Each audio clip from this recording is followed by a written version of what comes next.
Bismillahirrahmanirrahim. Assalamualaikum warahmatullahi wabarakatuh.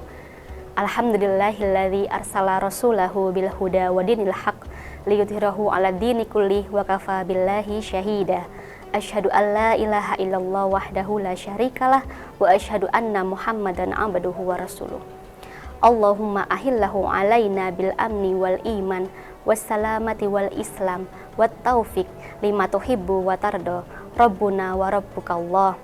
Qala Rasulullah sallallahu alaihi wasallam, buniyal Islam ala khamsin, syahadah alla ilaha illallah wa anna Muhammadar Rasulullah wa iqamis shalah wa ita'iz zakah wal hajj wa shaum Ramadan. Qala Allah Ta'ala fi kitabihil karim, a'udzu billahi minasyaitonir rajim. Bismillahirrahmanirrahim. Ya ayyuhalladzina amanu kutiba alaikumusyamu kama kutiba alal ladzina min qablikum la'allakum tattaqun. Surah Al-Baqarah ayat 183. Pada ayat puasa di sini disebutkan ada kata la'alla. Dalam bahasa Arab, dalam ilmu nahwu disebutkan la'alla adalah huruf taroji atau pengharapan. Imam Asyuyuti mengatakan bahwa jika suatu kalimat harapan diawali dengan kata la'alla, maka dia tidak akan terwujud melainkan dengan adanya kesungguhan. Ada sebuah hadis yang diriwayatkan oleh Ibnu Huzaimah dalam Sahih At-Tirmidzi, disebutkan ada 3 amin Nabi Muhammad SAW ketika akan naik ke atas mimbar.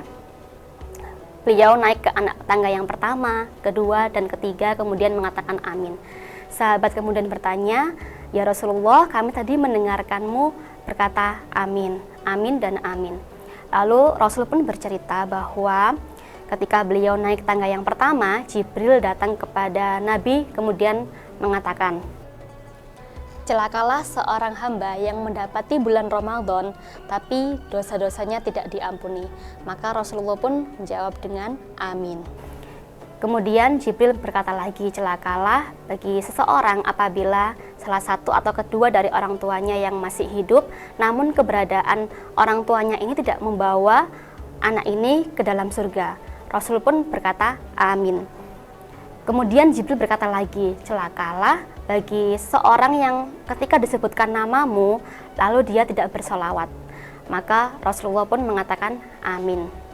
Nah, di sini ada kata celakalah.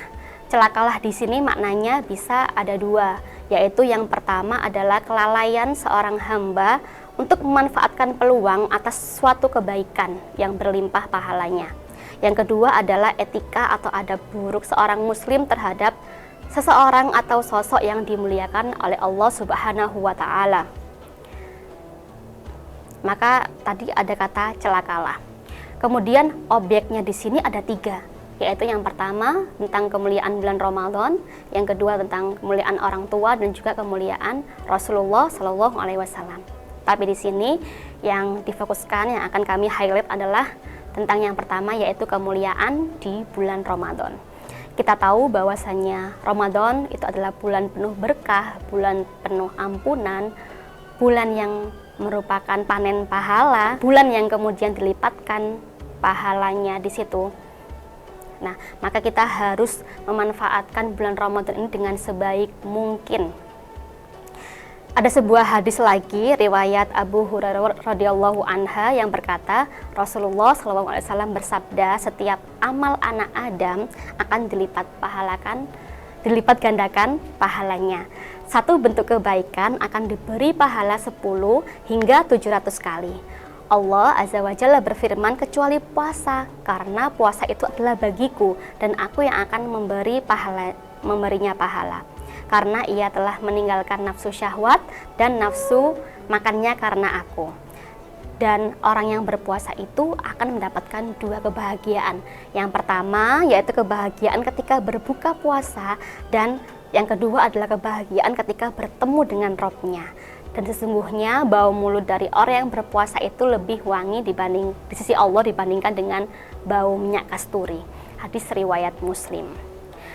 Puasa dari bahasa Arab yaitu saum atau siam merupakan bentuk masdar yang artinya adalah menahan diri. Namun antara kata siam dan saum ini secara semantik dalam penggunaannya di Al-Quran itu berbeda. Kata siam biasanya digunakan untuk menggambarkan menahan diri dari makan, minum, dan hal-hal yang dilarang lainnya sampai terbenamnya matahari. Kalau kata saum digunakan dalam dicek di buka surat Maryam ayat 26, di sana ada kisah yang mana Maryam ketika setelah melahirkan Nabi Isa, kemudian diperintahkan makan dan minum, kemudian Allah memerintahkan untuk berpuasa, yaitu menahan diri, menahan mulutnya, menahan lidahnya dari menjawab pertanyaan atau menjawab cacian dari kaumnya ketika itu. Nah, itulah perbedaan antara siam dan juga saum. Kemudian kalau itu adalah menunjukkan bahwa puasa adalah menahan diri, maka itu menahan hawa nafsu, meningkatkan kesabaran diri. Kalau kita biasanya melihat banyak potret film yang ada di sosial media atau di media lainnya, itu banyak dikisahkan kalau superpower itu biasanya ya ada yang dia mempunyai kekuatan untuk mengangkat benda yang berat, atau dia bisa untuk terbang.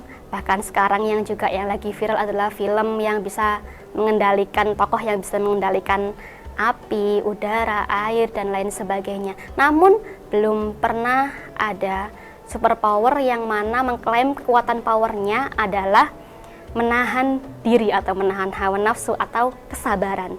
Padahal orang yang paling kuat adalah orang yang bisa menahan kesabarannya. Nah, dalam Islam kita punya sosok teladan yang sangat sempurna, yaitu siapa lagi kalau bukan Nabi Muhammad SAW. Atas kesabaran beliau dalam berdakwah dan kelembutan beliau dalam menyeru kepada umatnya. Dikisahkan ketika itu pada bulan Syawal di tahun ke-10 kenabian, Nabi Muhammad pergi ke Taif, berdakwah ke Taif, tapi di sana tidak mendapatkan perlakuan yang baik, justru mendapat cacian, hinaan, makian.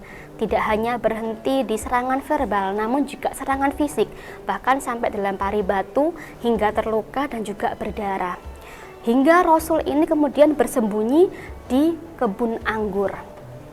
Di sana kemudian malaikat Jibril mendatangi Nabi dan mengatakan, "Ya Rasulullah, berdoalah kepada Allah, maka kami akan menimpakan, menghimpit gunung yang besar ini kepada penduduk Taif." Tapi Rasul dengan kebijaksanaannya yang tinggi, kesabarannya yang sangat luar biasa, Rasul justru tidak mendoakan keburukan, tidak melaknat, tapi Rasulullah mendoakan hidayah bagi para penduduk Taif karena mereka tidak tahu apa-apa tentang Islam. Nah, seperti itu betapa sempurnanya akhlak Rasulullah SAW. Inilah yang bisa kita teladani dari sosok Nabi kita, Nabi Muhammad SAW. Apalagi di bulan Ramadan ini, yang mana sudah disebutkan berbagai macam kemuliaan. Tapi begitu mulianya bulan Ramadan ini, kita masih mau celaka. Hal hadza hakun, apakah ini benar? Yang benar aja lah, innaha khosaratun, rugi dong. Nah, seperti itu. Harapannya semoga puasa pada tahun ini, pada tahun 1445 Hijriah, kita bisa menjadi pribadi yang lebih baik lagi, pribadi yang baru, pribadi yang dia itu kesabarannya lebih tinggi, ketakwaannya lebih tinggi daripada hari-hari yang sebelumnya. Kita juga dapat menghapus dosa-dosa kita di bulan Ramadan ini, memperbanyak amalan sehingga kita dapat mencegah diri dari kemaksiatan. Ketika Ramadan kemudian pergi, kita bisa lulus dan kita kembali menjadi fitrah sebagaimana bayi yang baru dilahirkan dari rahim ibunya. Sekian apa yang dapat kami sampaikan. Apabila ada yang hak, itu datangnya dari Allah Subhanahu wa Ta'ala. Apabila ada yang salah, maka datangnya dari saya sendiri. Syukron ala husni ihtimamikum, nasrum minallah wa fathun qarib, walakum minna ajmalat tahiyat. Wassalamualaikum warahmatullahi wabarakatuh.